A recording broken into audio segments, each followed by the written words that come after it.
Bismillahirrahmanirrahim. Assalamualaikum warahmatullahi wabarakatuh. Alhamdulillah wa syukurillah. Puji syukur pada Allah Subhanahu wa taala. Salawat dan salam kita kirimkan kepada Nabi Muhammad sallallahu alaihi wasallam. Apa kabar Anda semua? Semoga kita dalam keadaan sehat dan dilindungi oleh Allah Subhanahu wa taala. Amin amin ya rabbal alamin.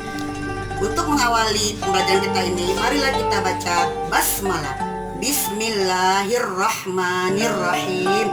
Untuk lebih jelasnya pembelajaran kita ini, marilah kita simak video berikut ini. Baiklah Ananda sekalian, bertemu lagi bersama Ibu Hati dengan pembelajaran fikih. Minggu lalu kita telah mempelajari makanan halal dan haram. Setelah makan, tentu kita harus minum untuk memperlancar makanan sampai ke perut atau ke lambung. Untuk itu, kita akan mempelajari minuman halal. Tolong disimak video berikut dengan baik sampai selesai sehingga menjadi ilmu yang bermanfaat. Baiklah Ananda, mengawali pembahasan kita tentang minuman halal. Pada prinsipnya, segala minuman apa saja adalah halal untuk diminum, kecuali ada dalil yang mengharamkannya. Jika sudah diharamkan namun masih nekat dikonsumsi, maka hal tersebut menjadikan hidup seseorang tidak berkah, berdosa, dan mengakibatkan tubuhnya mudah dihinggapi penyakit. Lantas, bagaimana kita sebagai muslim dalam bersikap? Untuk bisa mengambil sikap, maka hal yang utama adalah kita mengetahui, memahami, membahas tentang minuman halal dan haram. Pengertian minuman halal. Minum secara bahasa berarti meneguk barang cair dengan mulut, sedangkan minuman adalah segala sesuatu yang boleh diminum. Dalam bahasa Arab, minuman berasal dari kata al-ashribah, jamaknya al-syarb, yang artinya minuman-minuman. Halal berasal dari bahasa Arab juga, halal. Secara bahasa berarti melepaskan ikatan, dibolehkan, tidak dilarang menurut hukum agama. Dalam Ensiklopedi Hukum Islam, halal ialah segala sesuatu yang menyebabkan seseorang tidak dihukum jika menggunakannya, atau sesuatu yang boleh dikerjakan menurut syara. Jadi minuman halal adalah minuman yang baik yang dibolehkan meminumnya menurut ajaran Islam, yaitu sesuai dengan yang diperintahkan dalam Al-Quran dan hadis Nabi, yaitu dari bahan-bahan yang halal. Dalil minuman halal. Allah berfirman dalam surat Al-A'raf ayat 157. Bismillahirrahmanirrahim.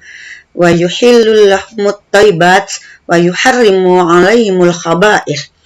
Artinya, Allah menghalalkan bagi mereka segala yang baik-baik dan mengharamkan bagi mereka segala yang buruk-buruk.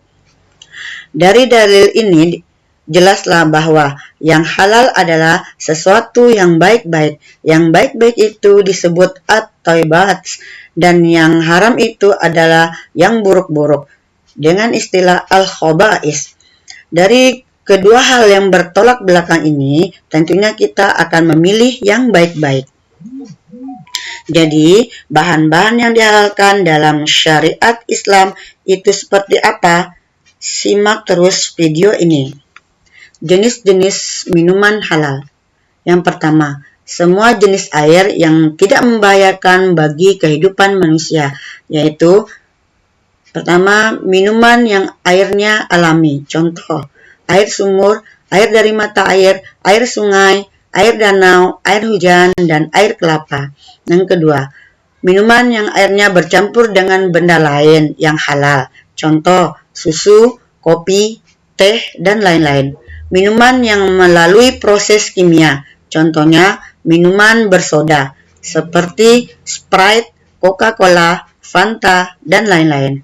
Yang kedua, air yang tidak memabukkan walaupun sebelumnya pernah memabukkan, contoh, arak yang berubah menjadi cuka. Arak sebelumnya itu diharamkan karena memabukkan, karena sudah berubah menjadi cuka, sekarang sudah halal. Yang ketiga, air yang bukan berupa benda najis atau terkena najis, berupa benda najis seperti alkohol atau air kencing. Yang terkena najis contohnya minuman kita kejatuhan benda najis seperti kotoran hewan yaitu kotoran cacat yang masuk ke dalam minuman kita. Itu terkena najis. Yang keempat, air yang suci yang didapat dengan cara yang halal.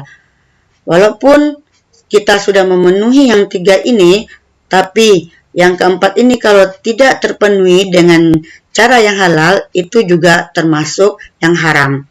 Contohnya, kita mendapatkan minuman itu dengan uang hasil berjudi atau merampok ataupun korupsi. Supaya berkah dan halal minuman yang kita minum, marilah kita membiasakan hal-hal sebagai berikut. Yang pertama, sebelum minum membaca doa atau basmalah. Yang kedua, minuman yang diminum harus bersih, menyehatkan, dan kategori halal. Yang ketiga, minuman didapat dengan cara-cara yang halal seperti yang kita bahas tadi. Insya Allah, dengan menjaga 3 hal tersebut, minuman yang masuk ke tubuh kita di sepanjang hidup kita akan selalu terjaga meminum minuman yang halal. Kalau kebiasaan ini terus kita lakukan dan berhati-hati, maka akan mudah melakukannya. Berbeda kalau kita sembarangan. Entah minuman siapa, entah dari mana, minuman jenis apa, asal haus langsung minum saja atau hantam kronmo dan tidak berhati-hati, maka tubuh kita akan terbiasa dengan minuman yang belum jelas halal haramnya. Dan ini sangat berbahaya dengan tubuh kita. Selain berbahaya bagi tubuh kita, juga membahayakan diri kita ini sebagai hamba Allah yang wajib taat kepada syariat Islam atau perintah Allah dan Rasul-Nya. Jadi, kalau kita terbiasa meminum minuman yang halal, tentu kita akan mendapat hikmahnya. Hikmah mengkonsumsi minuman yang halal. Yang pertama, membawa ketenangan hidup.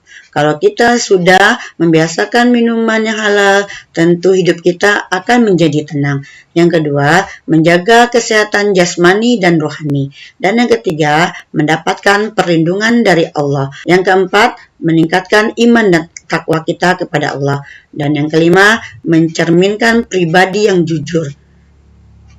Dan yang keenam, dapatkan rizki yang berkah.